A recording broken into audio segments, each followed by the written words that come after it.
So today, we're diving into the really provocative ideas in Alina Chamberlain's book, She Who Awakens. It's basically a guide to what she calls the masculine blueprint, and it presents a pretty challenging take on what it actually takes to maintain fidelity in a relationship. Let's get right into it.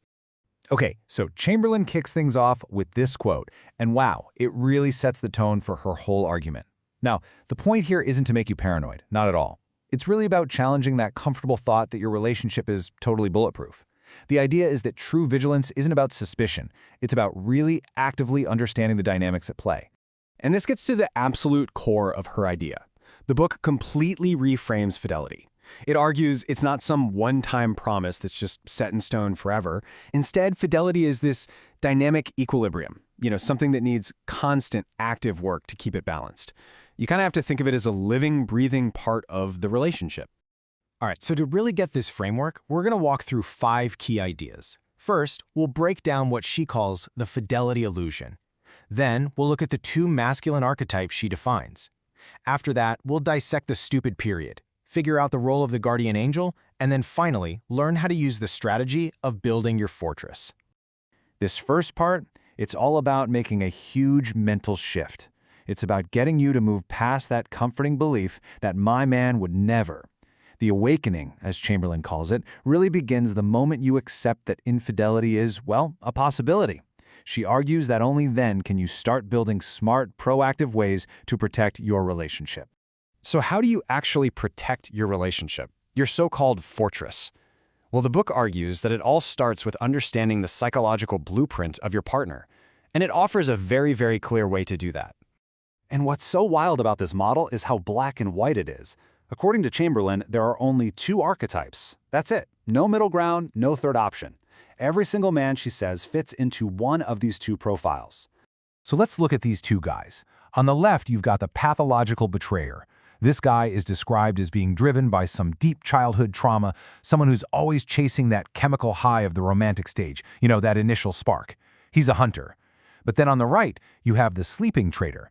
And the book claims this is the vast majority of men, good men, men who love their families. The key difference is that for them, fidelity really depends on the environment you create together. So, if most men are in that second category, you have to ask what makes them vulnerable. This is where it gets really interesting, because the focus shifts to circumstance, not just character. It introduces this idea of a temporary lapse in judgment that the book calls a stupid period. So, what is it? What exactly creates that perfect storm for infidelity? How does a good man, a man with strong morals, suddenly find himself in what the book calls a revolutionary situation? Well, the framework says it's a very specific mix of things. And boom, here they are, the 3 big catalysts. First up, substance influence, like way too much alcohol, which just lowers inhibitions. Second, something called the breakup illusion. Like after a massive fight, he might actually convince himself the relationship is already over, which makes him feel free to go find comfort somewhere else. And third, the appearance of a very specific type of person, the guardian angel. In that third point, the guardian angel, that brings us to maybe the most critical piece of this whole puzzle. We have to understand the psychology of the third party. According to the book, she doesn't show up looking like a villain. She shows up as something else entirely, and her role is presented as incredibly strategic. So who is this guardian angel? Well, she's defined as someone who enters the picture at the exact moment a man is at his peak vulnerability. While his partner might represent all the real-world stress and responsibilities, the guardian angel offers a total escape, a no-problem zone that's just filled with pure, unconditional admiration.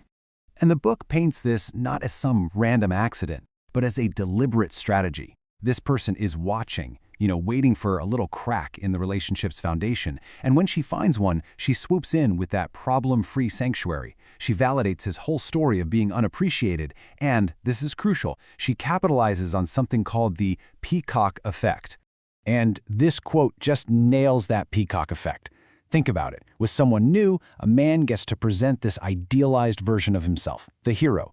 She doesn't see the flaws, the morning grumpiness, all the messy realities of daily life that a long-term partner knows all too well.